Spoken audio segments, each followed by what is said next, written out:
केंद्रीय कृषि मंत्री शिवराज सिंह चौहान का बयान सामने आया।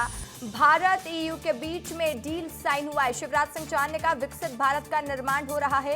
वासुदेव कुटुंबकम को ध्यान में रखकर विकास किया जा रहा है। भारत की कृषि विकास दर अभूतपूर्व है। चावल उत्पादन में पहले स्थान पर भारत है।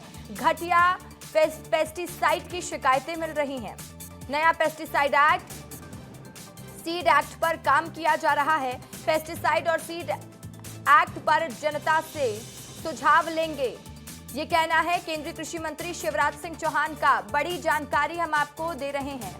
भारत यूरोपीय यूनियन के बीच में समझौते के बाद केंद्रीय कृषि मंत्री शिवराज सिंह चौहान का बड़ा बयान आया। विकसित भारत का निर्माण हो रहा है। उन्होंने कहा, वासुदेव कुटुंबकम को ध्यान में रखकर विकास किया जा रहा है। भारत की कृषि विकास दर पर अभूतपूर्व है। चावल उत्पादन में पहले स्थान पर भारत है। घटिया पेस्टिसाइड की शिकायतें मिल रही है। नया पेस्टिसाइड एक्ट, सीड एक्ट पर काम होगा।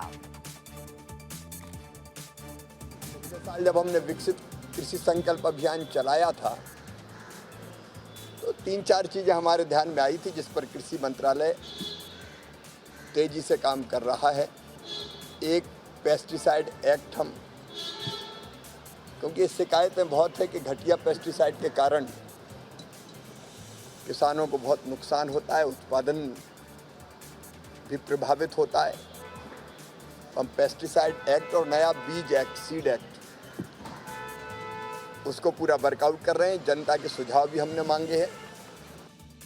बहुत महत्वपूर्ण समझौता भारत और यूरोपियन यूनियन के बीच हुआ है। प्रधानमंत्री श्रीमान नरेंद्र मोदी जी के नेतृत्व में एक वैभवशाली, गौरवशाली, संपन्न, समृद्ध, शक्तिशाली, आत्मनिर्भर और विकसित भारत का निर्माण आज़ादी के अमृत काल में हो रहा है। और वसुधैव कुटुंबकम के भाव को, मंत्र को ध्यान में रखते हुए